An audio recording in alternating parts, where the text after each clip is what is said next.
একের পর এক মবের ঘটনা। বাংলাদেশ কি মগের মুল্লুক?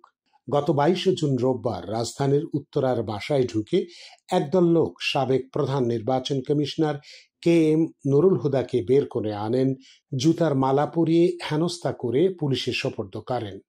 জুতা দিয়ে নুরুল হুদাকে আঘাত ও ডিম নিক্ষেপের ভিডিও সামাজিক যোগাযোগ মাধ্যমে ছড়িয়ে পড়েছে।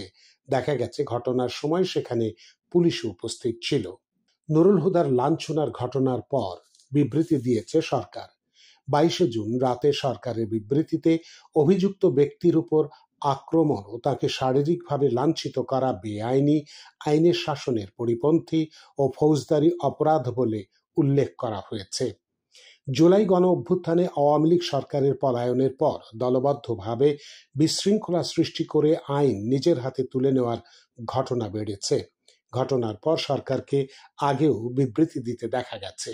গত বছরের 11 সেপ্টেম্বর জাতির উদ্দেশ্যে দেওয়া ভাষণে অন্তর্বর্তী সরকারের প্রধান উপদেষ্টা অধ্যাপক মোহাম্মদ ইউনূস বলেছিলেন, কেউ আইন নিজের হাতে তুলে নেবেন না। আইন নিজের হাতে তুলে নিয়ে কেউ সমাজে বিশৃঙ্খলার পরিবেশ সৃষ্টি করলে আমরা তাকে অবশ্যই শাস্তির আওতায় নিয়ে আসব। কিন্তু মব ভায়োলেন্স কমেনি।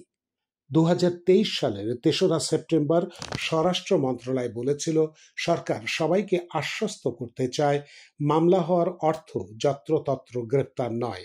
এসব মামলার ক্ষেত্রে সঠিকভাবে যাচাই বাছাই করে যথাযথ পদক্ষেপ নেওয়া হবে। কিন্তু দেখা যাচ্ছে একদল ব্যক্তি মামলার আসামিকে ধরে হেনস্থা করছেন, তারপর পুলিশে দিচ্ছেন। পুলিশ অনেক ক্ষেত্রে কোনো তদন্ত ছাড়াই আসামিকে মামলায় গ্রেপ্তার দেখাচ্ছে। কিছু ক্ষেত্রে সমালোচনা ও চাপের মুখে ছেড়ে দেওয়া হয়েছে। ইংরেজি মব শব্দের অর্থ উচ্ছৃঙ্খল জনতা। এই উচ্ছৃঙ্খল জনতা নিজের হাতে আইন তুলে নিয়ে সহিংসতার ঘটনা ঘটালে তাকে মব ভায়োলেন্স বলা হয়। প্রশ্ন হচ্ছে, কোনো ব্যক্তি চাইলে কি আরেকজনকে ধরে নিয়ে পুলিশে দিতে পারেন, শারীরিক বা মানসিকভাবে হেনস্থা করতে পারেন, লাঞ্ছিত করতে পারেন, কাউকে মারধর করতে পারেন কিংবা হুমকি দিতে পারেন? উত্তর হচ্ছে পারেন না।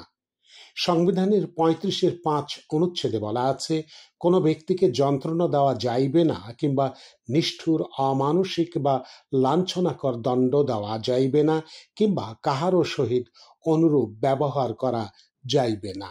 দেশের বিদ্যমান বিচার ব্যবস্থায় কোনো নাগরিক যদি কোনো কারণে সংক্ষুব্ধ হন, কোনো ব্যক্তি বা প্রতিষ্ঠান কর্তৃক অন্যায় আচরণের শিকার হন, এর প্রতিকারের জন্য তিনি আইনের আশ্রয় নিতে পারেন, কিন্তু কোনোভাবেই তিনি আইন নিজের হাতে তুলে নিতে পারেন না।